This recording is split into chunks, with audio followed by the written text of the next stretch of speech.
Aquí estamos como todos los jueves, esta mañana, don Olinto Montiel, muchísimas gracias, muy amable. Gracias a ti, querido Jesús Manuel. Saludos a nuestra querida Aida, que anda de vacaciones ahí con su familia. Todo el mes de diciembre no va a estar con nosotros, ya desde la semana pasada no estuvo.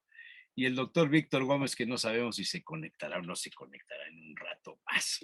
Sí. Encontré un articulito por aquí que te lo quiero comentar. A ver. Dice: la conciencia sobre las necesidades emocionales de los niños y las niñas es algo relativamente novedoso o reciente. No fue hasta mediados del siglo XX, con la Declaración de los Derechos a la Infancia, cuando se reconoció la necesidad de los buenos tratos a la infancia para su adecuado desarrollo. Si echamos la vista atrás, en concreto a la Edad Media, vemos que la educación estaba orientada desde un aspecto práctico y el aprendizaje se dirigía a que se adaptasen a convivir en el mundo de los adultos y punto, pues las necesidades emocionales de los niños y las niñas daban por igual.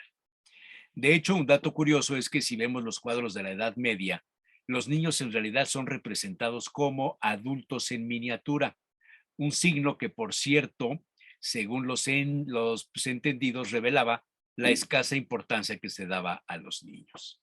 En el siglo XVII, pensadores como Locke y Rousseau comienzan a poner la mirada en cómo es el desarrollo de los niños dentro de sus teorías filosóficas, de tal modo que logran hacer un giro y contemplar a los niños como seres inocentes con sus propias necesidades y metas diferenciadas de los adultos. En contraposición a esta concepción de la ilustración de la infancia como seres inocentes, que era predominantemente burguesa, los niños de la clase de los obreros eran explotados en las fábricas durante la etapa de la Revolución Industrial. Surgieron así los movimientos proteccionistas a la infancia y empezó a hacerse hincapié en la importancia de la educación. Hasta el siglo XIX, con la entrada de Piaget, cuando se empiezan a estudiar verdaderamente las necesidades de los niños, es cuando surge cómo buscar su desarrollo. Y en esa época, Bowlby desarrolla la teoría del apego, en la cual se enmarca el experimento que viene a continuación narrado en este pues, trabajo. La cuestión del apego, que es el vínculo que establece el niño con su cuidador principal, en este caso con sus papás, con Así su tío, con su abuela, con la nana, con el maestro, con la maestra, qué sé yo. lo cuida. Así Se me es. hizo muy interesante el inicio, el enfoque, cómo evoluciona el tema de la importancia que se le da a la educación a los niños. En la Edad Media pues eran prácticamente un cero a la izquierda, cómo la revolución industrial los convierte en esclavos y cómo después se desarrollan todas estas pues, sensibilidades para darle un trato diferente y entonces comenzar a trabajar en cómo se debe provocar el desarrollo de los niños y por lo tanto surge la teoría de el apego. Así es. ¿Cómo ves esto? Se me hizo muy interesante porque ahora con el teléfono inteligente, con la computadora, con todas las cosas que están al alcance de los niños, el apego ya no es con un ser vivo, sino el apego es con un instrumento de tecnología. ¿Cómo ves? Bueno, pues, fíjate que no es precisamente así. El apego es un fenómeno que estudió precisamente John Bowlby y luego sus seguidores, haciendo trabajos muy interesantes con una discípula de él, que fue Mary Ainsworth, con la que se diferencia, hizo una diferenciación de varios tipos de apego. Pero lo que tanto Bowlby como sus colaboradores fueron encontrando fue algo muy, muy importante y es precisamente ese vínculo que se establece entre el pequeñito y quien lo cuida, que generalmente es la mamá, ¿vale? Entonces la cuestión aquí es que lo que encontraron al hacer algunos experimentos, como por ejemplo se sale la mamá de la habitación donde está el pequeñito y el pequeñito automáticamente empieza a presentar algún grado de ansiedad, precisamente por el vínculo que es con la mamá, de sentirse cuidado. Cuando la mamá regresa, el niñito pequeño o la niñita, pues de alguna manera elaboran, se dan cuenta que están seguros porque ya regresó mamá y entonces todo está bien, ¿no? Porque las necesidades del pequeñito o la pequeñita son de sentirse protegidos, Ándale, alimentados, ándale, sí. estar en un entorno de completa seguridad. Y eso, Cariño y de- protección. así, y claro, ahora, también fueron encontrando que, ¿qué pasa cuando la mamá se va o su cuidador o cuidadora y regresa, pero de manera intermitente y además de que regresa, no convive de manera directa con él? Puede ser que por ahí esté la mamá o el cuidador o la cuidadora, pero el bebito no se siente protegido, empieza a desarrollar una serie de problemas de mayor incidenciedad, mayor inseguridad. Y entonces, por ejemplo, hay un apego, el apego inseguro que llaman, es un apego donde el niño sabe que mamá está ahí, sabe, bueno, en este caso la cuidadora, vamos a llamarlo así a mamá, pero no la siente cercana. O sea, es como estás, pero no estás, sí, sí, me siento seguro, pero a la vez inseguro. Y entonces el asunto se complica porque lo que se han dado cuenta, por ejemplo, hay un investigador chileno, ahorita se me fue, un psicólogo chileno, ahorita se me fue el nombre, me he de acordar al rato, se apellida Lacanelier. Él fue encontrando bajo investigaciones que también hizo que esto tiene una repercusión muy importante en la arquitectura del cerebro incipiente del pequeñito o la pequeñita. Fíjate que esto es muy interesante porque se dieron cuenta que en el tipo de apego donde mamá o el cuidador o la cuidadora no garantiza ese ambiente de seguridad y de amor y de protección al pequeñito, además de la alimentación, va generándose una serie de problemas en la arquitectura neuronal del cerebro que, entre otras cosas, va haciendo que la corteza prefrontal vaya teniendo afectaciones en su desarrollo. Y entonces la comunicación entre varias áreas del cerebro, pero fundamentalmente dos, que es la corteza órbito prefrontal que está aquí enfrente, que es la zona que más tardíamente madura, y debe haber un cableado, vamos a ponerle así, un cableado adecuado y óptimo con la zona emocional, que es el sistema límbico, que está en la zona media del cerebro adentro, que es el centro de nuestras emociones. No hay un cableado adecuado. Y entonces de lo que se dieron cuenta es que en algunos casos, cuando el apego es inseguro o a veces inexistente, ¿sí? El niño desarrolla conductas y desarrolla mecanismos de autoprotección y entre otras cosas empieza a desensibilizarse en diferentes grados. Se ha visto que este tipo de fenómenos pueden estar tras de la conducta delictiva, por ejemplo, porque ese tipo de falta de seguridad, de apego, de amor en la conducta, en los vínculos que se establecen entre el cuidador, entre comillas, y el niño en esos casos, o la niña, van haciendo que el niño o la pequeñita vaya desarrollándose con un deficiente arquitectura cerebral. Por lo tanto, sus habilidades para una adecuada integración social y para que desarrollen también conductas de cuidado posteriormente, de adecuadas relaciones con sus semejantes, con otros niños y más adelante en la adolescencia, son muy deficientes y eventualmente pueden estar, como hipótesis, y parece ser que sí funciona esa hipótesis, pueden estar detrás de conductas de tipo delincuencial, por ejemplo, ¿no? Porque el delincuente, entre otras cosas, para ser delincuente necesita de sensibilizarse mucho. No le debe importar la vida del otro, ¿no? No le debe importar, no le importa en absoluto sus súplicas de no me hagas daño, no le importa. Entonces, van creciendo con una deficiente estructura psicoemocional que no le permite una convivencia saludable con sus semejantes.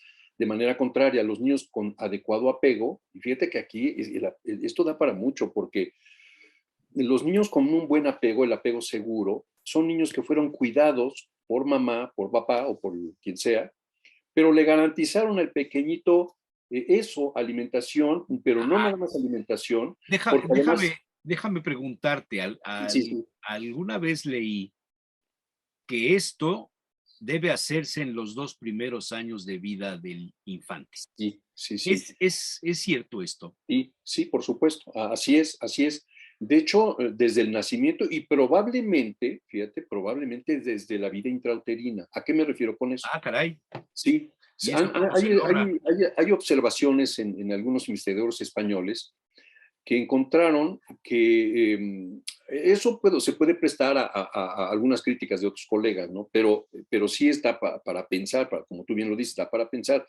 ¿A qué se refiere? El hecho de que mamá acepte su embarazo es importante también para la constitución psicoemocional del pequeñito que está en formación. No me gusta decirle producto, no es cajón, pero algunos le llaman así, ¿no? Entonces, el hecho, sí, es que el producto, me imagino una caja de cartón, no, pues no, al pequeñito en formación, sí, fíjate que hay experiencias, nada más que eso cae en ámbitos muy, muy cuestionables, pero interesantes, ¿no? Por eso dejan de ser interesantes. Por ejemplo, fíjate, y es algo que te va a sorprender, ha habido en algunas sesiones con un adecuado nivel de hipnosis, se le promueve una regresión a la persona para que recuerde fíjate, y sí se puede, las experiencias de pequeñito, de pequeñita, y también hay gente que puede recordar sus experiencias intrauterinas, fíjate. Nada más que en el caso de las experiencias intrauterinas son muy emocionales, de ahí su importancia. No son tanto visuales porque ven todo en monocromo, solamente pueden sentir, pero no pueden mirar claramente. Solamente ven nubes luminosas o algo así, o oscuro. Pero lo que sí es importante es que pueden sentir, y eso es lo asombroso, pueden sentir la aceptación o el rechazo o la indiferencia de mamá. Pero lo asombroso que ha habido en algunos casos, y esto es donde la gente puede decir, no, pues ya son vacilados, pero sí son dignos de reflexión, es que incluso pueden sentir la aceptación o no también de papá, fíjate. Entonces, eso cuando el pequeñito va a nacer, se está preparando para el nacimiento, y el evento de nacimiento es otro evento que también puede marcar mucho. Las experiencias de nacimiento pueden marcar mucho. Fíjate que ha habido psiquiatras, uno por ahí que decía que los niños a veces se sienten tan rechazados por la mamá o por el entorno de sus semejantes, de la gente que lo rodea, que cuando el rechazo es muy fuerte, empiezan, y otra vez son cosas raras, ¿no? Empiezan a no querer nacer. Ha habido casos donde el niño se niega a nacer, no quiere, e incluso llegan a morir, fíjate. Sí, bueno, cuando ya nacieron viene el otro asunto de la recepción amorosa de mamá y de papá. Eso es fundamental.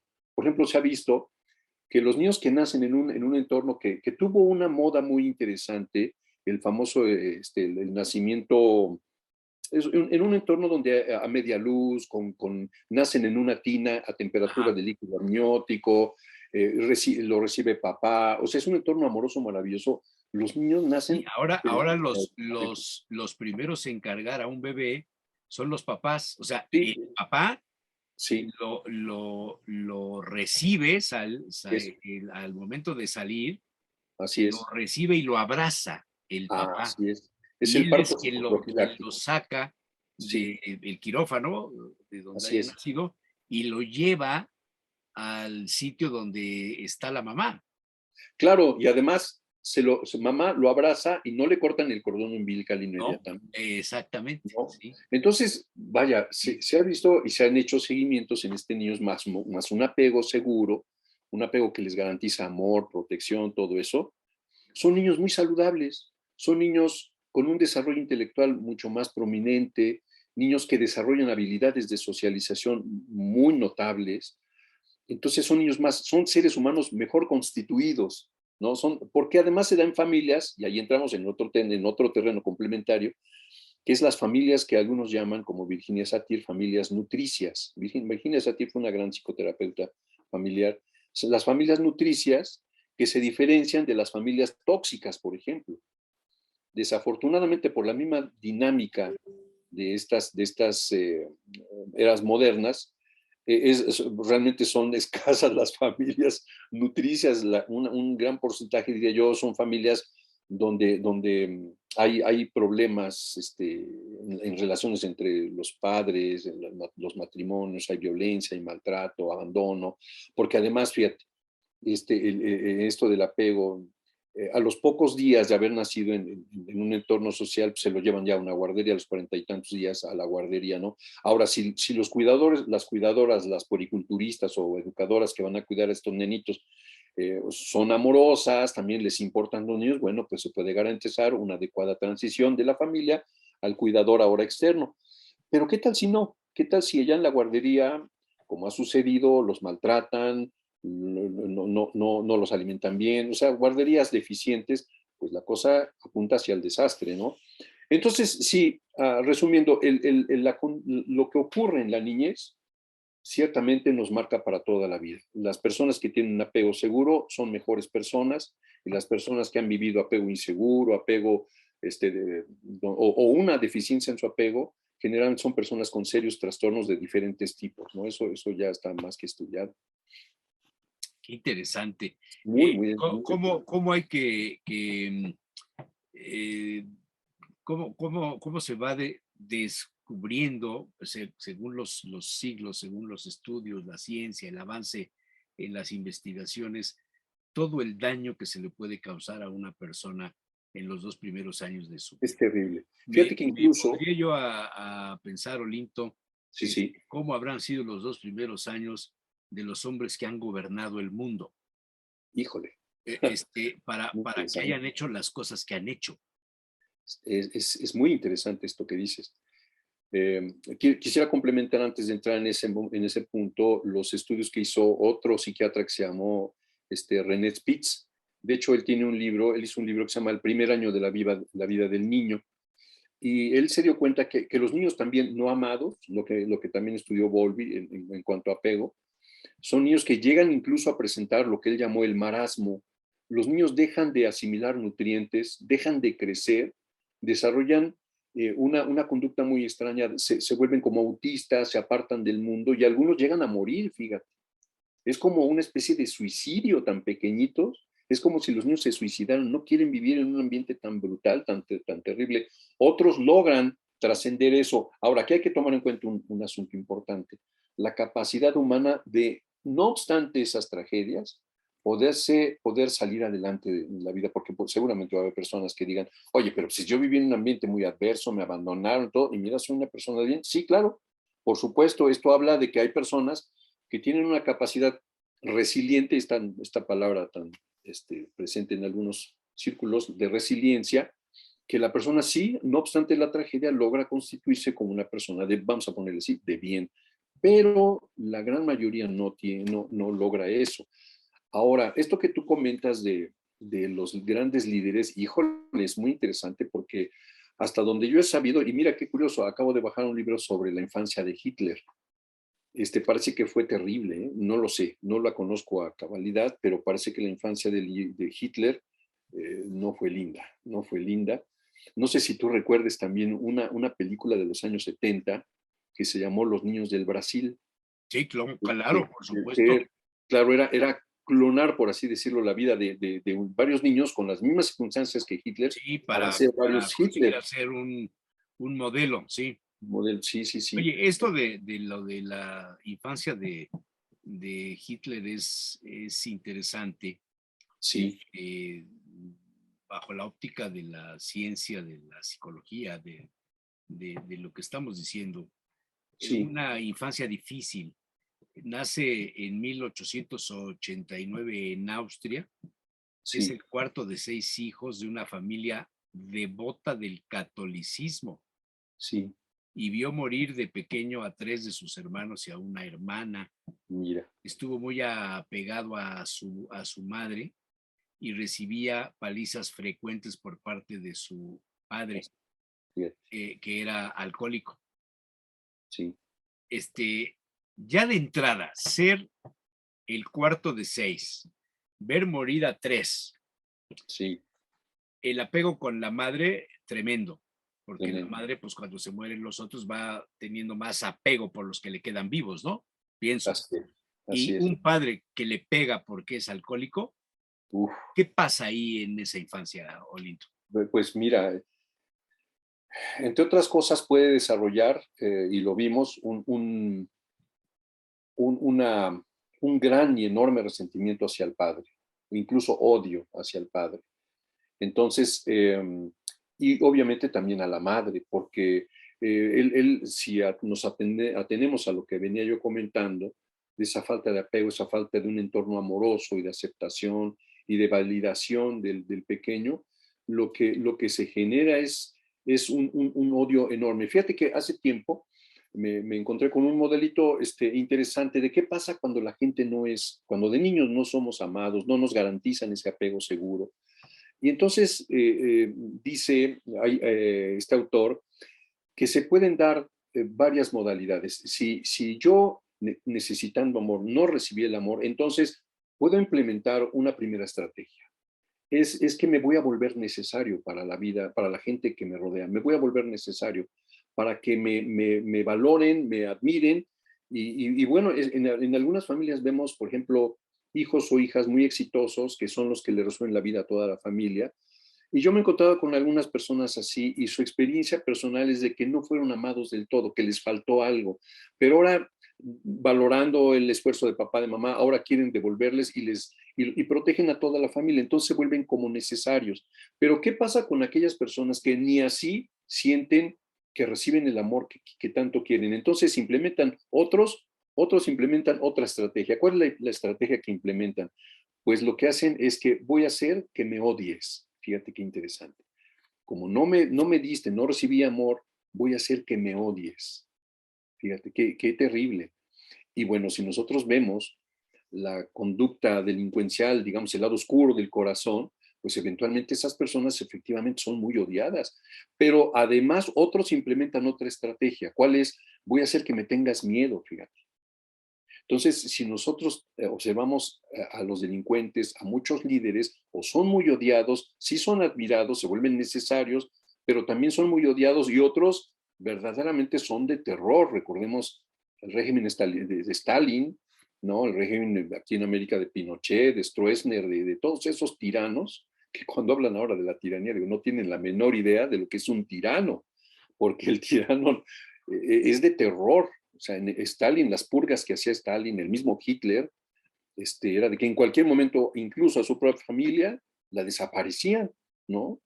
Entonces, pero son gente dañada. Eventualmente, digo, evidentemente, ese tipo de líderes son dañados. Ahora, pero hay otros casos. ¿Qué pasa si el niño, al contrario de recibir amor, le dieron en demasía, que, Ajá. tampoco es amor, que tampoco es amor en el sentido más noble de la palabra, no, lo súper consintieron, lo súper protegieron, pero además lo criaron como un reyesuelo, ¿no? Como un reyesito, tú eres, fíjate que cuando un papá le dice campeón a su hijo, lo dice con cariño, pero a veces no se da cuenta que eso es exceso. Como campeón, campeón, campeón, campeón. Entonces el niño empieza, o querámoslo o no, empieza a querer complacer al padre O y sea, se volverse un siente campeón. campeón. Y además hay una necesidad de todo niño y niña en general, mejor dicho, de complacer al padre y a la madre. Entonces, me decía una paciente, una mujer que le cuesta mucho trabajo recibir ayuda. Ella sí da mucha ayuda, pero ella pedir ayuda jamás. ¿Por qué? Porque de niña le dijo, hija, tú tienes que ser una fregona toda la vida, nada de que te ayuden. Tú vas a ser líder y tú vas a hacerlo con palabras fuertes, ¿no? Esto y aquello. Y fíjate qué curioso, ella a sus casi 40 años, ella no permite que le ayude nadie, pero a ella le encanta ayudar. O sea, está complaciendo las expectativas del padre. Entonces, en este caso, ¿qué pasa cuando a un niño o una niña las educan como Cleopatritas, como Napoleoncitos? Híjole, pues imagínate si esa persona llega al poder cuando sea grande, pues con unas ansias de poder y se Imagínate, vuelven faraones, ¿no? imagínate, Pues hemos visto casos así, imagínate, sí. ¿no? Sí, porque pues es curioso porque en sus obras son grandiosas, enormes, porque tienen un ego gigantesco, es un narcisismo extraordinario, ¿no? Entonces, pues obviamente pues, quieren dejar una huella por donde pasan, pues de una obra, aunque sea inútil la obra, pero se ve fastuosa, ¿no? Entonces, Y además, pues tratan mal a la gente porque son eventualmente gente muy desalmada, no les importa. Lo importante es recibir loas, aplausos, micrófonos, cámaras y reportajes en las revistas, periódicos. Esa es, digamos, la parte contraria, cuando al niño se le da todo en demasía y los padres lo van criando o mal criando como un super niño, ¿no? O sea, tú eres el mejor, debes ser el mejor de tu clase, el mejor en todo, tú eres lo máximo. Y hemos visto casos así, desafortunadamente, ¿no? Entonces, los primeros años de la vida del niño y de una niña son decisivos, no son automáticamente determinantes, pero bueno, en algún momento decían algunos psicoanalistas que infancia es destino, ¿no? La infancia te marca para toda tu vida. No determina, porque alguna vez les comenté en el programa que leí un caso muy interesante, creo que se dio en Haití, de estos países muy, muy, muy miserables, muy pobres en recursos, y de dos chicos que fueron criados en un ambiente adverso a más no poder, ¿no? Y uno de ellos, 40 años después, está en Nueva York, es médico y vive bien, y el otro está en la cárcel por crímenes, y tuvieron la misma infancia, ¿no? Entonces, no siempre es determinante, pero sí influye muchísimo. ¿Qué sucede con el personaje, el individuo, que ya no es niño, que ya es adulto y sigue teniendo el apego a determinadas personas y no puede romper con ellas? Sí, mira, son personalidades Lo un tanto pondría en el diferentes. escenario de las parejas Sí, que son tóxicas, en el sí, escenario del empleado que no puede renunciar porque no sabe qué hacer si no trabaja ahí, en sí. el escenario del político que no sabe hacer otra cosa más que engañar al pueblo, tiene que seguir haciéndolo. Sí, sí, sí, sí, sí. O sea, los adultos tenemos apegos también, no solamente los niños.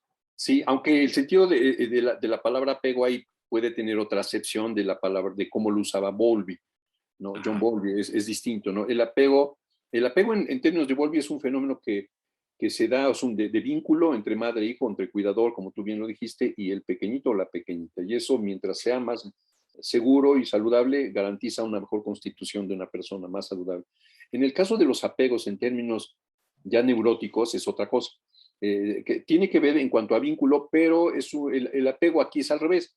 Mientras mayor apego, menos saludable, menos desarrolla una personalidad saludable en términos de autonomía, por ejemplo, de individualidad. Al contrario, hay personas que desarrollan un apego, pero en este otro sentido, neurótico, en el que se caracterizan por ser personas muy inmaduras, vamos a ponerlo así, de palabras más coloquiales, inmaduras, infantiloides y muy dependientes, ¿sí?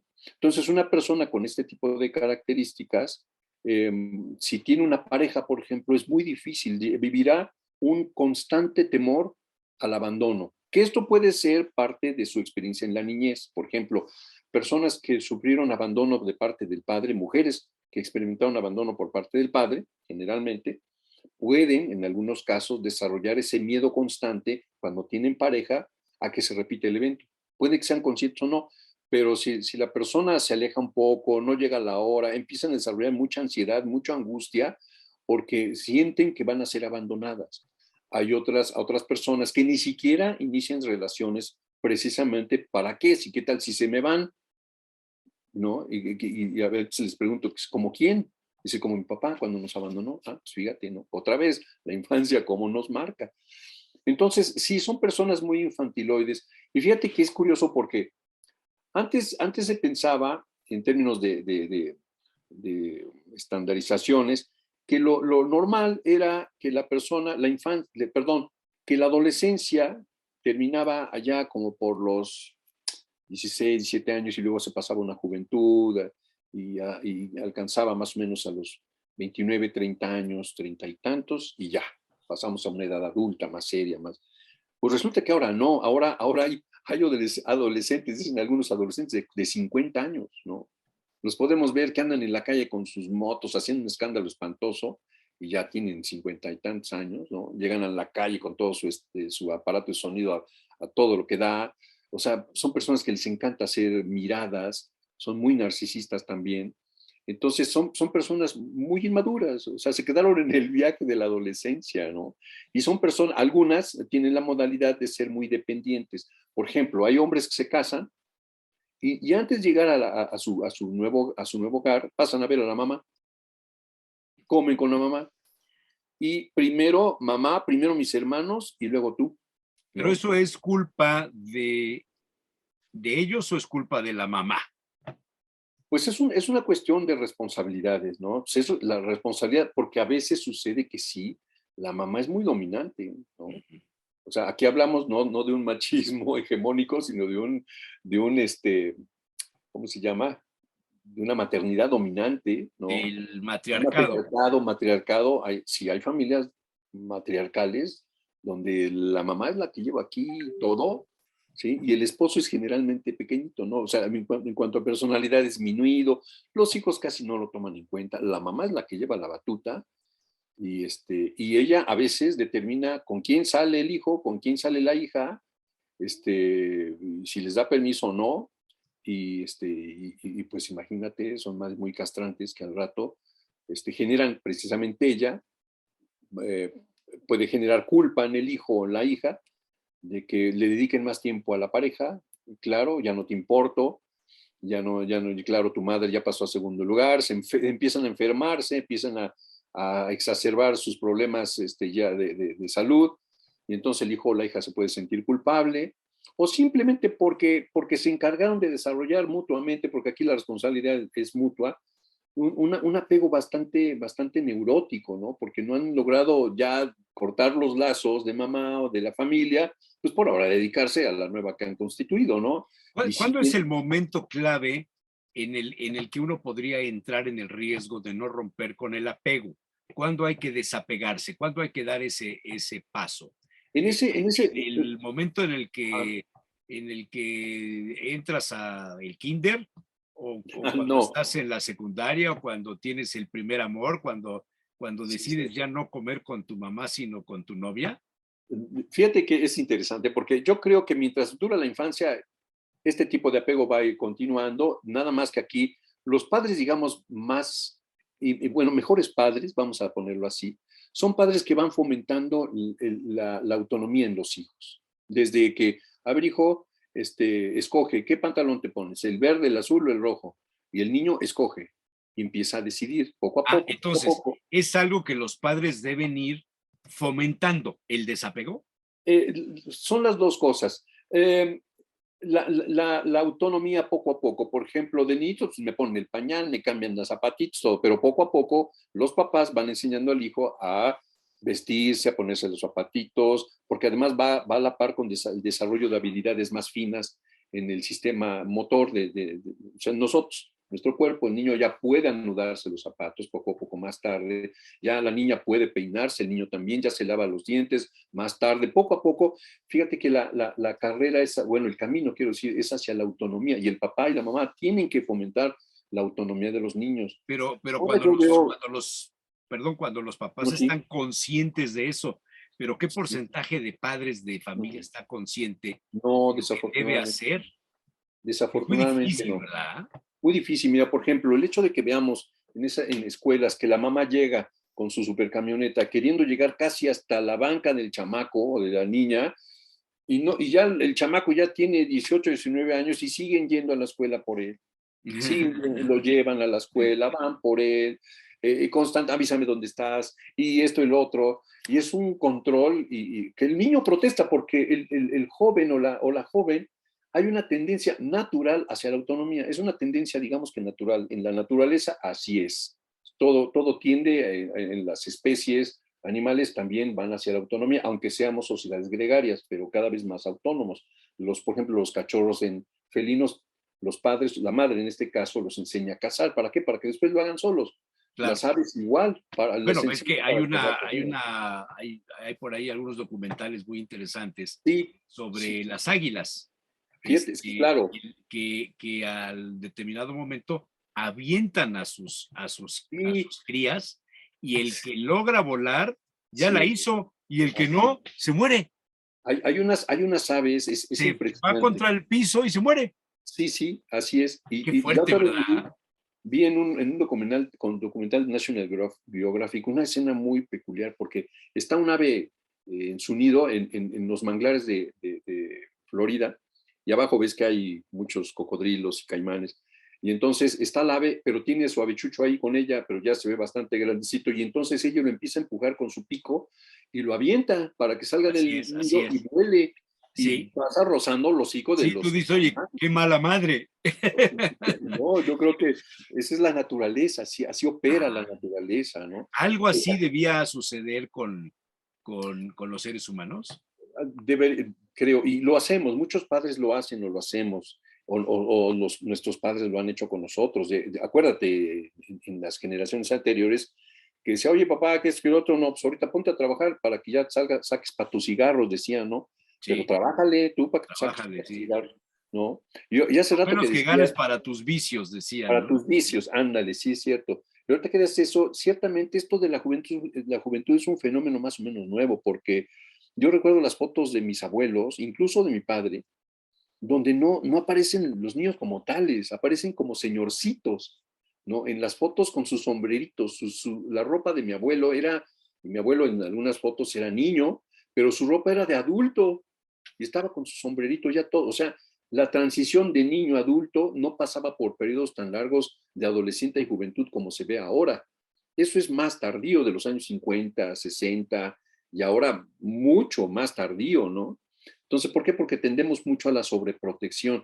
Es entendible y justificable por los niveles de violencia, sí, ciertamente, pero a veces creo que les hacemos más mal que bien, porque estamos generando en algunos casos niños extremadamente temerosos, cobardes, miedosos, bueno, hasta en la salud, porque tápate porque te va a dar gripa, tápate porque te vas a enfermar, ponte eso porque si no te vas a enfermar. Entonces, a los niños en los pueblos no les pasa eso. Los niños en los pueblos andan Oye, descalzos, pero esto y el otro, ¿no? regresando el artículo Al que inicio, leí, sí, en la Edad Media no había ningún interés ni por proteger, ni por nada, ni generar el no. apego con los niños. Eran como animalitos. Yo creo que no tanto, yo creo que depende de cada sociedad, ¿no? Por ejemplo, probablemente en el medioevo europeo, no sé si como animalitos, pero no eran considerada la valía del niño, tal vez, como fue considerada en algunas culturas indígenas. Por ejemplo, en América el niño era muy importante. Recordemos la importancia de la educación en los niños en el Calmecac y en la otra variante de la escuela azteca, eran importantes los niños, pero también en toda cultura tribal hay rituales de pasaje, pero el niño no pasaba a ser adolescente ni joven, pasa a ser el guerrero, pasa a ser adulto. O sea, el fenómeno de la juventud y la adolescencia es algo muy nuevo, porque el niño en sus rituales de pasaje, como les llaman, hacían sus rituales y ahora sí ya son guerreros, ya son adultos y muy jovencitos, ¿no? Así que la verdad desconozco la vida de los niños en el medioevo, pero generalmente yo creo que fue muy dura, porque además habría que ver si era el medievo en la ciudad o en el campo, porque pues era una época de una distinción brutal entre, digamos, los señores feudales y los siervos, donde pues, el siervo jamás se imaginaba que podía llegar a vivir de otra manera, ¿no? Entonces, el niño, pues seguramente no fue ni considerado ni tan cuidado como lo es ahora. Por eso es seguro, ¿no? Y Sí, ahora, hay sociedades, ahora dices de Mesoamérica, pero eh, en África los niños tienen un ay, cuidado, un papel diferente. En el campo, en términos generales, la llegada de un varoncito significa algo y la de una niña significa otra cosa y no todas las sociedades las ven como algo bueno, sino como una carga sí, a las niñas. Los niños son fuerza de trabajo y las sí, niñas no. sí. Esto lo vamos heredando genéticamente, el comportamiento de cómo tratar a los niños, o vamos No, evolucionando. yo creo que no es heredado por carga genética. Yo creo que eso es algo que vamos aprendiendo, ¿no? mucho de lo que nosotros somos, no, obviamente no todo, es aprendido, son estilos de pensamiento, que van generando actitudes, conductas, y todo eso es aprendido por un entorno cultural, porque el entorno cultural le da una semántica, una forma de interpretar lo que nos rodea y actuamos en consecuencia de eso, ¿no? En África me viene a mí algo que es terrible, y habría que distinguir entre quizá la época antes del esclavismo y después del esclavismo, ¿no? Pero yo recuerdo ahora que hay sociedades en África y algunas culturas donde se dan rituales brutales, ¿no? Brutales, brutales, brutales. Por ejemplo, la extirpación del clítoris en las Hombre, niñas no, esas pequeñas. son cosas Eso es, terribles eso es entre pero los musulmanes, es, eso es no, terrible, espantoso. terrible. Decir bestial es poco. Y fíjate que eso no nada más se da en África, ¿no? Se da en otros No, países también, pero bueno, se da también en los países que no son musulmanes y no así, necesariamente porque físicamente te extraigan, te quiten, te arranquen, te sí, sí, sí, corten, ¿no? sí, El sí, sí, clítoris a las, a las a las niñas. niñas, sino la castración que se da de los padres a las niñas o a los niños. ¿No? Sí, es brutal, es brutal. Digo, no es física, pero es mental. Sí, sí, sí, también. En el caso de los niños en culturas tribales, desde muy pequeños tienen que aprender, como lo que te decía, tienen que aprender a ser guerreros, tienen que aprender a ser cazadores, a cultivar la tierra en caso de que ya sean sedentarios. Pero la vida de un niño es muy corta, porque tienen que enfrentar las vicisitudes de la vida, si son errantes, si son culturas que andan buscando lugares para comer y establecerse, pero de todo modo, sea una o sea otra, la vida de un niño es muy cruel, muy difícil. Cuando las culturas no han sido sometidas a el peligro de ser invadidas o esclavizadas, tal vez sean tribus o grupos humanos donde pueda haber una vida, digamos que incluso más saludable en términos de que son cuidados por el entorno, porque en algunas culturas sí cuidan mucho a los niños, aunque la niñez sea corta y después tengan que pasar a ser guerreros, trabajadores o lo que sea, ¿no? Pues porque hay una solidaridad con la comunidad para que esta misma sobreviva. Entonces, son vidas muy duras. Sin embargo, en algunas imágenes que podemos observar, digamos en culturas tribales, en el Amazonas, por ejemplo, yo he visto niños que están muy felices, muy contentos, jugando en el agua, en los ríos, cazando peces, etcétera, etcétera, etcétera, ¿no? Aunque, insisto, su infancia tal vez sea corta porque van a tener que colaborar en las labores de caza, del armado de sus tiendas, etcétera, etcétera, y pues ser guerreros desde muy temprana edad, ¿no? Insisto, en la vida actual de la civilización, híjole, creo que es una cuestión muy distinta, pero creo que la vida moderna, que ha dado tantos avances en términos de salud, por ejemplo, no ha generado mejores individuos. Creo que la civilización moderna ha generado, entre otras cosas, una degradación, si podemos decirlo así, porque hay una marcada tendencia a la neurosis y a otra serie de problemas humanos, donde realmente sí hemos evolucionado, sí hemos avanzado, pero vivimos mejor.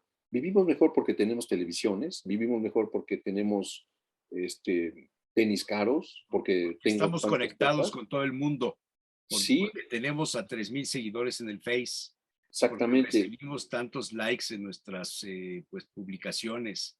Sí, Eh, exacto. eh, Vemos a los o chicos de sea, hoy. eso es lo que venimos a hacer a este mundo, a tener Claro, muchos likes.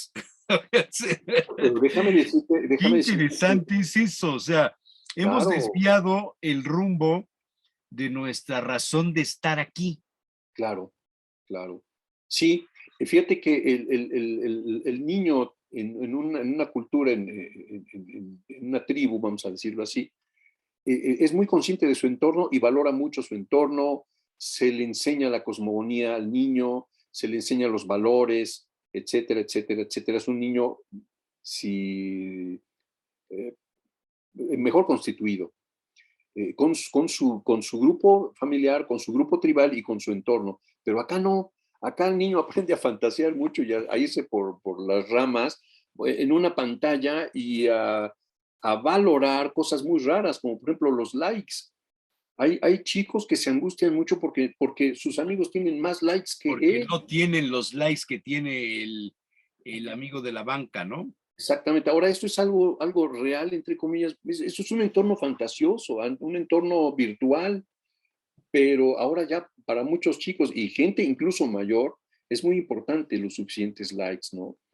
Entonces, creo que somos mejores seres humanos ahora con tantos satisfactores. Pues quién sabe, yo lo pongo en duda, ¿no? Si realmente estamos mejor o quién sabe, o ya nos hemos apartado. ¿De qué sirve tener 2,000 amigos en el Facebook? ¿Con cuántos hablamos? ¿No? A mí me llama la atención, fíjate, yo he hecho esto, me llegan alguna invitación, digo, bueno, pues ok. Y luego de repente, cuando capto la invitación, digo, hola, ¿cómo estás? Qué gusto saludarte. ¿Y sabes qué me contestan? Una manita, eso es todo. Sí, Eso sí, es todo. Digo, ¿para qué me mandan una invitación si no vamos a platicar de nada? Nomás me mandan caritas o fotografías. Eso es todo. Ahora se estila, te deseo un lindo día, pero no lo escriben, simplemente copian una foto de otro chat y lo pegan y ya no uso mi pensamiento, ya no uso mis manos para generar un pensamiento directo a la persona, decir, te deseo un excelente día. No, ahora es una cadena, todo el mundo a 20 personas, decir, te deseo un lindo día, pero realmente me importa, pues quién sabe, ¿no? Hay gente que tiene tantos seguidores y todos son como imaginarios porque pues no están. Eso es algo muy raro, ¿no? Muy, muy raro. Y es extraño. Y los chicos se suicidan si no tienen lo que los otros tienen. Yo me he dado cuenta que ahora a los jóvenes, y por supuesto que no pasa en todas partes, pero yo me he dado cuenta en algunos casos que a los jóvenes les excita mucho, les emociona mucho ir a la escuela. Recientemente en una plática que di, eran como 100 chicos y les dije, oigan, yo les quiero hacer una pregunta. ¿Para qué vienen a la escuela? ¿A qué vienen a la escuela? Y nada más me contestó uno de como de 100. Los demás no hacían nada. Nadie levantó la mano, excepto uno. Le digo, sí, dime. Dice, pues para ser amigos. Para ser amigos. Y dije, híjole, no es que sea malo, no, es lindo. Voy a la escuela para ser amigos, es muy padre, está bien, pero nada más. Híjole. Digo, no, No, bueno, no, no, no, no, no, no. no, pues O estamos. sea, de repente cuando oyes estas cosas dices, la sociedad está involucionando. Pues, O sea, tenemos los grandes muy raro. adelantos de la tecnología, de la comunicación digital, el internet, todas estas cosas. Hemos perdido muchas habilidades como la capacidad de escribir a mano, de Sí, usar una pluma fuente, de redactar una carta, de ponerle los timbres, de saber oh, cuánto cuesta esa un época, qué timbre para hermosa, mandar una carta a no sé dónde.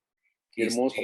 Estas cuestiones de marcar el teléfono, de Sí, tener el directorio telefónico colgado junto al teléfono, sí, sí, sí, sí, de una libretita con un lápiz para sí, las personas que llaman, tomar el recado. tomar el recado. O sea, son cosas increíbles, ¿vale? No, ahora ya no, ahora claro, parece magia, ¿no? Lo que Parece magia. de repente estamos hablando una persona en un lado del mundo, otra en el sur de América, otra en el norte, otra del Sí, o otro, sea, tú no sé dónde estás ahorita, no tengo la menor idea, tú no otra sabes dónde en, estoy yo. en Pueblita, Podíamos estar en Londres y en Singapur, y ocurrió lo mismo. y estamos en una pantalla pasando al aire en Puebla. Exacto, O sea, eso es lo hermoso, ¿no? esto también es increíble, ¿no? Increíble y parece magia. Pues, si esto me hubieran platicado allá cuando era yo escuincle, de adolescente, hubiera dicho, eso es ciencia ficción. Eso es ciencia ficción. Lo que hacía el superagente 86, ¿Te sacó su acuerdas zapato del, y hablaba y del es de, ¡guau! zapatófono? ¿Cómo se llamaba eso? El Zapatófonos. zapatófono, algo así, Bueno, ¿no? pues ahora no nada más se puede hablar, no con el zapato, pero con un dispositivo más chiquito que un zapato y Sí, también es una computadora. Eso es sí, ciencia ficción. Eso increíble. es lo bello, pero eso que tú acabas de narrar de escribir la carta con puño y letra, ¿Te acuerdas? Es claro, cerrarlo. Algunos le ponían hasta su sellito de ese, ¿cómo se llama? Ese como Sí, grabado. había Ándale. una, bueno, te mandabas a hacer, yo creo que esto Sí, ya no sí, sí. existe, Un sello, ¿no? te Personal. mandabas a hacer tu sello Claro. para ponerlo. Algunos, En los libros, el ex libris, o cómo se llamaba esto que mandabas a hacer, que le el ponías, ex este libro libris. es propiedad de fulano de Sí, tal, sí, sí, sí. Bueno, este, algunas personas el perfumaban las cartas, el papel membretado, el papel membrado, con tu claro. nombre, Sí, con sí, sí, sí. todo muy elegante y los sobres Hiciera para, perforados. claro, hiciera para algún enamorado o enamorado hasta Bueno, perfumada. Sí. ¿hace cuánto tiempo no mandas un telegrama de No, felicitación? no, pues no, ya ¿Hace perdí. cuánto tiempo cuando vas de viaje no mandas una postal o compras una postal del lugar en donde estás? Fíjate qué bonito. Hay postales que seguramente vas a encontrar en tus recuerdos, en tu cajita de Hay recuerdos. quien colecciona postales. Claro, claro. Y ahí Sí. están con la letra y todo. Ahora son fotos que se van a perder en una nube. Oye, y además vas y compras el teléfono que más memoria tiene para tener más fotos. ¿Y cuántas Hace, veces hace, volvemos a ver esas hace fotos? un año, un poco más de un año, en una reunión familiar, me dice mi mamá, este, eh, mándame las fotos. Y me quedo pensando, ¿qué tienes? ¿Tienes correo electrónico? ¿A dónde te las mando? Sí, sí, sí, O sí. sea, mi mamá quería que se imprimieran las fotos para tener las fotos Ah, impresas, ¿no? Cosa que también cuando voy a la farmacia Benavides, no sé si has entrado a una farmacia Benavides, no sé si en las demás haya lo mismo, a mí me queda una calle, por eso voy a la ajá, Benavides. Pero a un lado de la caja tienes ajá. un aparato como Ah, sí, una caja de estas que se usaban antes para jugar, los sí, muñequitos, el ping pong y eso, sí, sí, sí, sí, donde sí. metes tu USB o a través de Bluetooth, tu Ajá, teléfono lo conectas con la computadora que está ahí dentro y ajá. te imprime las fotos. No me digas, no sabía Sí, eso. Wow, te imprime las fotos. mira, Dices, qué buena onda. O las memorias, ¿no? Ves que las memorias. Sí, hay sí, unas sí, sí. tarjetitas, ¿no? Que en algunas Ándale. cajas. Bueno, yo pensé que eso ya no se usaba, porque Es una hace sorpresa. cuántos años no compras un rollo No, de pues no. Kodak, de 300, de Mm, 500, de no. blanco y negro, de color, de qué sé yo, mano. Cuando hoy de repente ves que está de vuelta la Polaroid, Wow. está de vuelta la No me Polaroid, digas. están de vuelta los acetatos. Ah, sí, yo tengo mis acetatos, hace tiempo los iba yo a tirar. No, no, No, no, no, no, no, los una de mis hijas acetatos me regaló una tornamesa preciosa y ahora los tengo yo. están de vuelta. Sí, Y una el maravilla. tipo de sonido es diferente, Es ¿no? Y diferente. luego Ah, cuando pones algún álbum de discos, de cosas que tú hiciste, y la chava o el chavo que están en la mesa, oiga, ¿y esa playlist de dónde la bajó? sí, sí, sí, No, pues eso es la música que yo tengo de mi casa. claro. Sí, sí, Sí, ¿y sí, esa playlist de dónde la bajó? Qué buena está su playlist. sí. Oh, sí, sí. Y fíjate que, por ejemplo, algo análogo al hecho de escribir y recibir una carta, porque era hermoso el acto de que recibías una carta, la sacabas del buzón, y ese momento en que estabas abriéndolo era mágico, Era mágico. maravilloso, sí, sí, sí. Bueno, Sí. pues con los acetatos igual, es todo un ritual. El acetato tiene la ventaja que lo pones y te tienes que sentar a oírlo, desde sacarlo, porque debe ser con mucho cuidado, y luego a escucharlo, porque se acaba pronto. Y Y limpiarlo, limpiarlo, claro, y claro. Y ahora, sí, cuidar sí, las agujas. Yo sí, tengo claro. todavía discos de 78 revoluciones, Ah, wow, pasta wow. dura que si los antecogías con algo se tronaban, Se se tronaba. quebraban, Sí, sí, impresionante. sí, sí, sí, sí. Y tengo todavía, ahora que falleció mi mamá, fui a sacar cosas. Mi mamá guardaba un montonal de discos de Wow, los de 45 y de 33, sí, cómo no. de Pedro Infante, las mañanitas de Pedro Infante. Apenas me encontré uno de Sarita Montiel, ¿te acuerdas, Oye, Sarita? pero creo que eran las únicas mañanitas las de Pedro Infante y de Jorge Negrete, creo que había otro por ahí. Pero Sí, esos discos que te vendían en álbums, los álbums de claro, claro, selecciones del Reader's Digest, claro, eran te vendían las colecciones. colecciones, música clásica ligera, Sí, música de sí, por películas, supuesto. música de las grandes bandas, los Recuerdo modelos de muy no bien. sé qué, y eran los álbums de 8 o 10 discos, Sí, claro. ¿no? Así salieron colecciones muy buenas, todavía tengo alguna. Sí, claro, claro, es algo muy lindo y que ha Oye, vuelto. esto nos está revelando el apego que tenemos al pasado, volviendo al apego a las Sí, cosas a las de cosas. antes, Sí, claro, por supuesto. Para mí, mis libros y mis discos, obviamente mi guitarra no invaluables, pueden invaluables. tirar la casa y si Claro, voy a una claro. isla desierta, pero me llevo mis libros, mis discos y mi guitarra. Sí, sí, sí, sí, Sí, sí. sí, Lo demás puede prescindirse. está bien. Claro, la Muy pareja bien, mi obviamente. querido Olinto, nos hemos aventado una hora aquí de plática, de Así es. charla padrísima, Sí, caray. siempre. Esto nos Sí. demuestra que no necesitamos a los demás. Bueno, No, pues para nada, para no, nada. no, es muy Pero agradable. bueno, en esta modalidad que estamos hoy experimentando de grabar los programas un día antes de pasarlos al aire en vivo, pues bueno, pues tenemos algunas ventajas y unas desventajas. Claro, Iremos por la forma híbrida seguramente en un corto plazo. Y vale. bueno, esperemos que a la gente le guste. Ese es el Muy tema. bien, muy Olito, te bien. mando un abrazo muy fuerte. Igualmente Saludos para a ti, Elena, con por mucho favor. cariño. Cuídate mucho. Y ya nos hablaremos. Te lo Ya nos agradezco mucho. hablaremos. Buenos Claro, días. sí, al contrario. Gracias a ti. Hasta pronto. Gracias.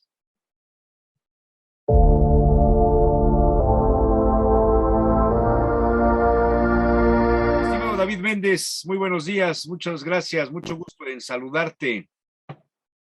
Igualmente, mi estimado Jesús Manuel, un gusto saludarte como todas las semanas y bueno, pues pendiente de todo lo que es el acontecer político, social de nuestro país y de nuestra entidad, que todas las semanas siempre nos da muestras de temas importantes, Jesús Manuel. Te voy a poner un video si me lo permites.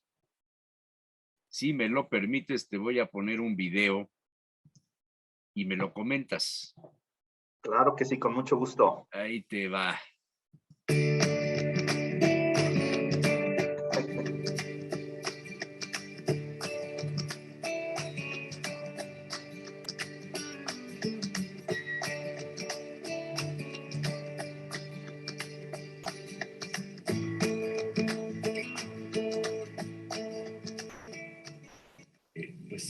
No podemos dejar de dar a conocer de manera puntual, clara, cuál es nuestra posición como movimiento poblano por la Cuarta Transformación respecto a esta pretensión iniciada por el ayuntamiento panista de aquí de la capital de poder restablecer el cobro del alumbrado público a todos los ciudadanos.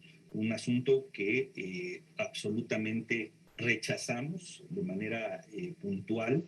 Es un tema que ya fue en su momento valorado por la Suprema Corte de Justicia de la Nación por recurso interpuesto por la Comisión Nacional de Derechos Humanos y que fue determinado como inconstitucional y que lamentablemente en esta visión que planteas hoy, pues esta administración, este gobierno municipal de orden neoliberal, pues intenta nuevamente reinstaurar. Primero, decir que nosotros lo consideramos una absoluta traición a los ciudadanos, porque en ningún momento plantearon esto en la campaña. Entonces, obviamente, esto es una artera traición.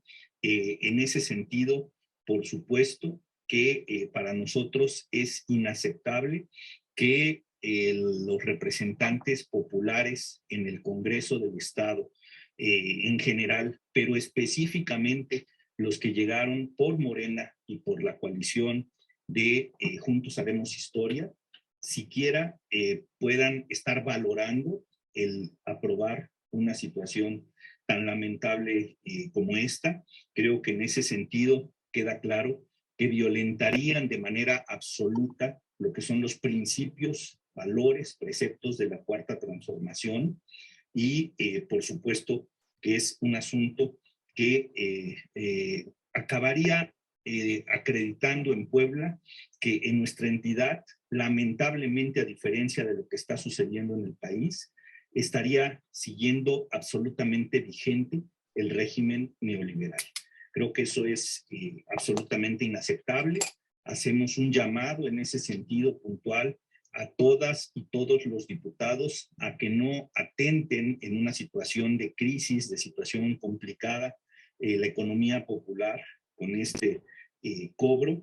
Y por supuesto que también hacemos un llamado en ese sentido, un llamado de atención al propio delegado nacional de Morena, recientemente nombrado, que ha estado ya presente aquí en nuestra entidad, a que atienda este asunto, tome cartas, obviamente, al respecto y de manera puntual se ponga en comunicación con los diputados locales para establecerle que esa línea no pueden seguir quienes se digan ser representantes de la cuarta transformación.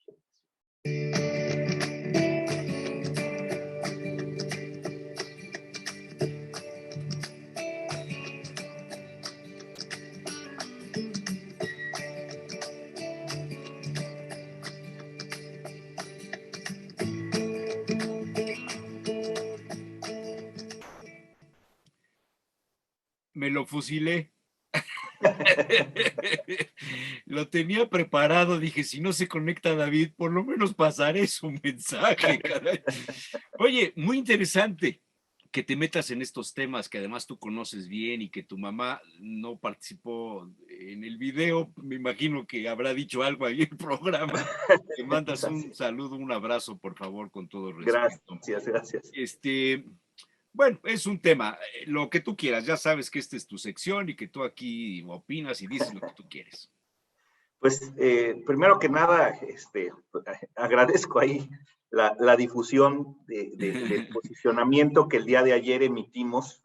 Creo que el tema del derecho al alumbrado público, este cobro que pretende nuevamente reinstaurar el Ayuntamiento de Puebla para que todos los ciudadanos nuevamente estemos contribuyendo de manera adicional a el pago de este servicio, pues se va a constituir en un asunto de definiciones, Andrés Manuel, Jesús Manuel, como lo estamos viendo.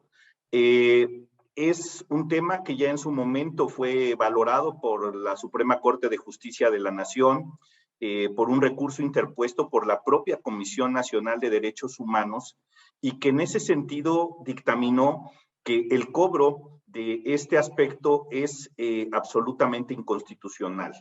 Pero más allá de esa situación, lo que llama la atención es que en un contexto de pandemia, de crisis, en donde lo que se está tratando después de una situación muy complicada para la gran mayoría de poblanas y poblanos es lograr salir adelante, pues que en este momento, yo digo, una absoluta falta de sensibilidad, pues se pretenda una vez más imponerle a la ciudadanía pues nuevos pagos, nuevos impuestos, aunque sean disfrazados, en donde pues no sea el gobierno el que se acabe apretando el cinturón en este contexto, sino que pedirle a la población que sea pues quien lo haga. Creo que eso no es una situación pues que hable bien de quien lo está proponiendo, por un lado, pero yo lo comentaba justamente en ese posicionamiento. A final de cuentas, pues corresponde a una visión, digamos, un entendimiento de lo que es la responsabilidad del gobierno y de lo que es, pues ahora sí que las obligaciones de los ciudadanos. Y esta visión pues tiene que ver con toda esta lógica neoliberal que durante tanto tiempo imperó en nuestro país.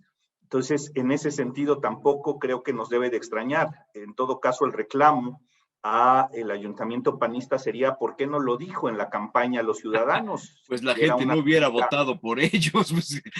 Pues obvio. Es que entonces habla. Obvio. Claro, entonces eso habla. Dime tú, bajo la óptica de las finanzas, ¿no tiene dinero el ayuntamiento para pagar el alumbrado público? ¿Tiene que descargarlo en los ciudadanos? ¿O es una maniobra, no sé si forma parte de una maniobra nacional de los ayuntamientos panistas? Porque a mí me parecería que los ayuntamientos gobernados por Morena ni siquiera pensarían en este asunto. No llegarían ni a contemplar la posibilidad de que esto sucediera.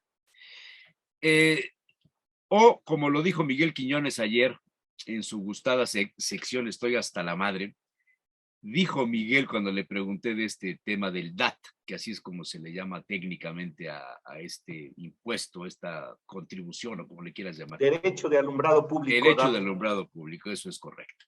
Miguel Quiñones dice, es para la reelección, se quiere reelegir. Digo, no, ¿cómo crees? Esto es antipopular, esto no puede ser. No, es para el guardadito del 24. Dios mío. Bueno, o sea, sí es necesario esto, o pues, creo que dicen que van a recaudar 120 millones de pesos, ¿no? Creo. Es 149 ahí, ¿no? Es la cifra que han dado. Ajá. La verdad, yo considero que no es un asunto necesario, sobre todo si partimos también de que más allá de todos los cuestionamientos que pueda haber, algo que hizo bien la administración anterior, la administración municipal anterior, fue saldar al 100% la deuda municipal. Habrá que recordar que a lo largo de los últimos trienios, la deuda llegó a un monto de arriba de 700 millones de pesos. Y de ahí empezó a bajar poco a poco. Si mal no recuerdo, la última administración de Claudia Rivera acabó pagando alrededor de cerca de 500 millones de pesos, dejándola en ceros. Sí. A eso habla de que ya no hay un costo por el servicio de la deuda municipal, que bien en una lógica de manejo correcto, de priorización y reorientación del presupuesto, yo creo que esos 149 millones que implica este pago, bien podrían salir de una política de priorización y de austeridad. Una política de austeridad, claro, de combate a la corrupción. De combate a la corrupción, ¿no? Sí. Yo creo que habría todas las condiciones de que la administración pusiera las cosas claras a la población y dijera, a ver, miren cómo ahora nosotros nos vamos a ajustar el cinturón, nos vamos a poner del lado de la gente y por eso vamos a asumir con todo el esfuerzo que implica el pago de este derecho. Creo que eso hubiera sido la vía correcta, no lo es. Ahora pasa el tema a el Congreso del Estado, porque es un asunto que tiene que aprobar el Congreso. Por supuesto que hay toda serie de suspicacias en el sentido de que si estamos hablando de que todos estamos conscientes de que en el Congreso del Estado hay una mayoría importante que no es parte del partido que actualmente está gobernando la capital, pues una de dos, o sería algún volado por parte del ayuntamiento el pretender que un congreso adverso le estaría aprobando una situación así, o pudiéramos pensar que hay algunos acuerdos ahí que a lo mejor los ciudadanos no sabemos, ¿verdad? Pero eso se va a ver muy pronto en la forma en la que el Congreso acabe dictaminando este tema. Creo que a final de cuentas ya pasa el tema a la cancha del Congreso y en ese sentido también se estará poniendo a la luz de la ciudadanía, pues simple y sencillamente qué representantes populares y de qué partidos están del lado de la gente y quiénes no.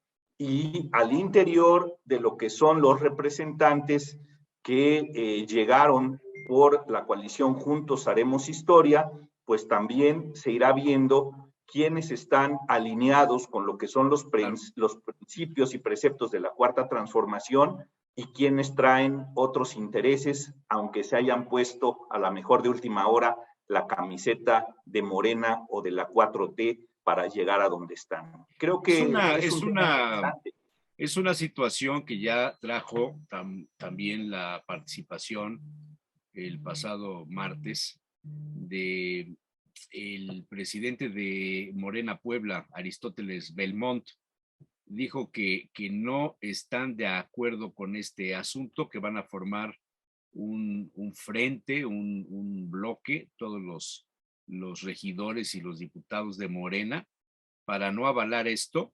Curiosamente, en este sentido, Iván Herrera Villagómez dijo que la iniciativa ha sido presentada por los panistas y priistas Eduardo Alcántara y Jorge Estefan Chidiac, los dos coordinadores, el Código Fiscal y Presupuestario para el municipio de Puebla.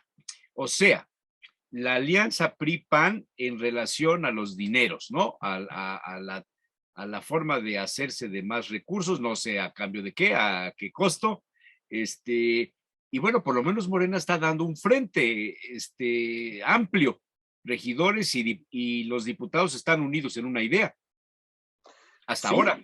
Por lo menos hasta este momento, y por lo que yo he leído, pues no con mucha claridad en todos los casos. El propio presidente actual del Congreso y coordinador de la bancada de Morena no ha definido una postura con claridad, y creo que en ese sentido pues estará siendo pues observado con lupa por no solo pues los actores aquí en Puebla, sino yo creo que incluso en el marco nacional, pues porque obviamente hay ya distintas opiniones, columnas, pues respecto a las características sui generis, digámoslo así, de la 4T aquí en Puebla.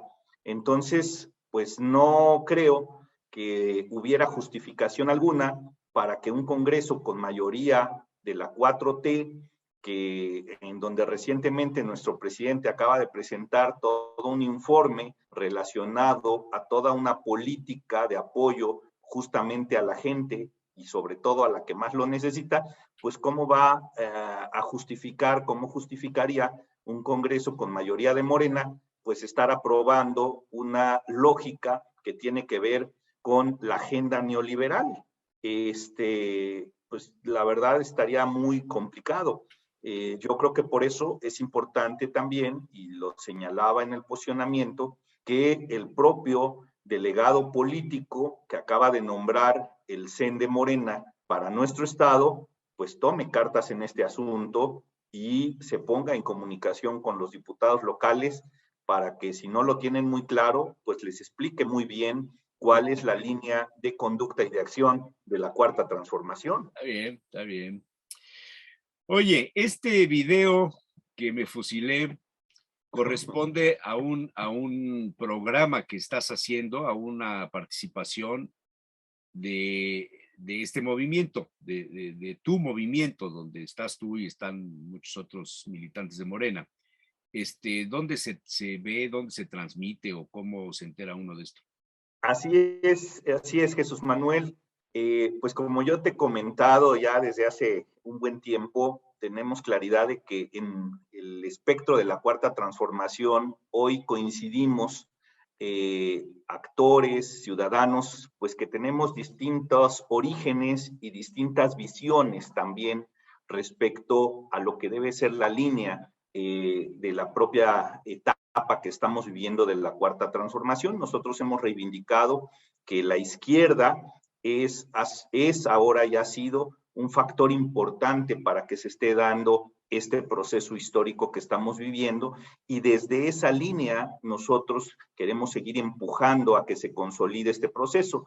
Este video efectivamente tiene que ver con un proyecto recientemente echado a andar prácticamente el mes pasado, en donde afortunadamente contamos con la apertura de una estación de radio por internet, radio en redes, aquí en Puebla, que nos permite tener un espacio semanal de 2 horas, todos los martes de 12 a 2, en donde hemos armado un programa que consideramos que más allá de puro choro político, lo hemos hecho pues con algunas secciones, ahí con alguna asesoría de gente profesional en esto, con música que ya se oye muy poco en la radio comercial, pero que a muchos nos gusta, la música latinoamericana, la música de trova.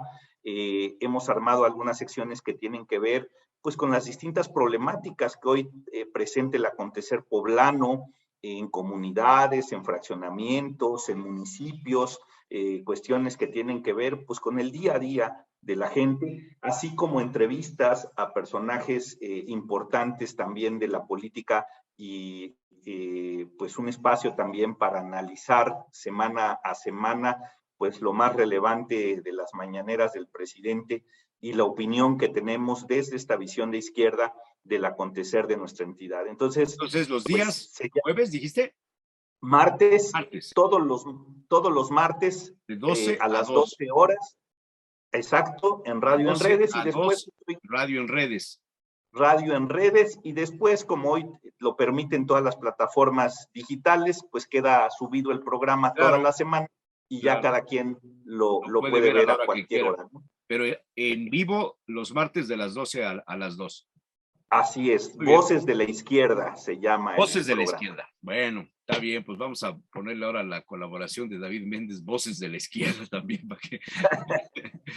Mi querido David, muchas gracias. Te mando un fuerte abrazo y por favor, saludos a tu mamá. Claro que sí, un fuerte abrazo, estimado Jesús afecto, Manuel. Muy bien. Muy buena Ya semana. viene tu cumple, ¿no? Ya andamos. ¿Cuándo es? Es el 20, ¿qué? 26 de este mes. Le sumamos otro añito más a la cifra. Mano, pues ya hay que empezar a destapar, ¿no? Las botellas. ¿Verdad? Esperemos que hoy la pandemia nos permita, aunque sea algo pequeño. Algo. Muy bien. Gracias, David. Abrazo fuerte, Jesús Manuel. Adiós.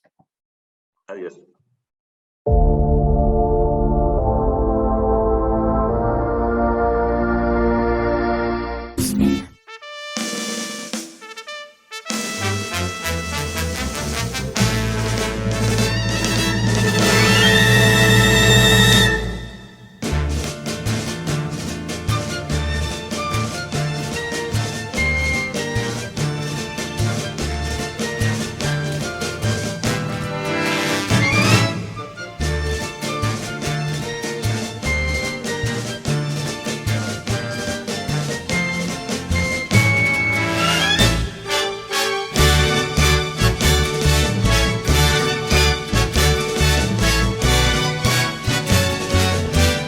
2 años antes, la conocida Casa de Comidas, dirigida por María Miño, había conseguido colocarse entre los mejores restaurantes de la ciudad de Madrid.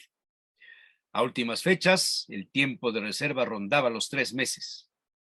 A Salah Caín lo conocían y gracias a una cancelación había sido posible encontrar una mesa a la hora de la comida. Los críticos habían descargado el prestigio en la presencia de Jorge Muñoz, pero algunos clientes fieles filtraban opiniones a la cocina y alababan a María y a Jesús Peinado. El exyerno se ha ido a otro proyecto y la familia se ha reunido y sacado la casta por delante, y los Picones de María de la calle Simancas sigue siendo uno de los mejores sitios de la zona de Plaza Castilla. Pequeño, apenas unas 8 meses y una gran capacidad por descubrir los productos de temporada, y la finura de la hechura casera privilegiada refuerza la filosofía del sitio. No somos abanderados de ningún tipo de cocina, tan solo amantes de la gastronomía y del buen comer, y vaya congruencia. Salah Caín quiso probar del todo.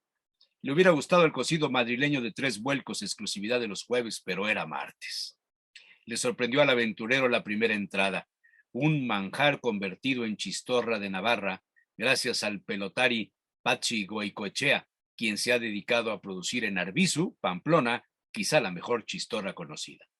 Carne de cerdo, panceta y papada, carne magra, sal, pimentón y ajo completan la receta. Lo demás, la mano de María Miño, el punto exacto de cocimiento y quizá algún truco de cocina.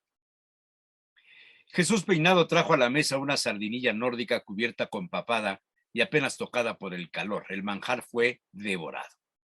Una botella de Godello, Mara Moura, cultivada en Monterrey, untuoso y complejo gallego, fue servida en cata ciega. Y luego las ostras, apenas tocadas con un caldo de gallina y palo cortado. Salah Caín había disfrutado cada una como si el final del mundo se acercara. Y las sorpresas siguieron. Un plato de gambas cristal, pequeños camarones blancos, apareció en el centro de la mesa sobre 2 huevos estrellados. Los diminutos mariscos de Huelva apenas habían sido sacados del sartén. Las hábiles manos rompieron los huevos y revolvieron las gambitas. Y de pronto nuevamente los olores de Navarra, de Lesaca, de la famosísima tortilla no redonda del Casino Lesaca, cuya autora, Josefina Zagardía, había ganado el 3er concurso de tortilla de España 20 años antes. Y ahí, frente a Salacaín, aparecía el plato con una tortilla perfecta, jugosa, decorada con unos pimientos de Guernica. ¿Podría pedirse algo más? Picones de María sigue siendo un buen restaurante con precios justos, cocina honrada, atención familiar, productos de mercado de excelente calidad. ¿Quién se acuerda de Jorge? En la mesa nadie pronunció su nombre. María Miño nunca dejó los fogones, su sello sigue presente, su sazón se muestran en cada plato. Llegó una botella de vino tinto para la cata a ciegas, tal cual había sucedido con el Godello. Los comensales descubrieron otro caldo, monovarietal, solo Graciano, tierra, Rioja Alavesa, de bodega La Bastida con 14 grados de graduación alcohólica, envejecido por 9 meses en barricas de roble rumano y nuevo. Tragos largos. Y seguirían los platos. Jesús Peinado había ofrecido chuletón de vaca madurado, rabo de toro en Oporto o unas codornices de landa criadas al aire libre. Pero esa es otra historia.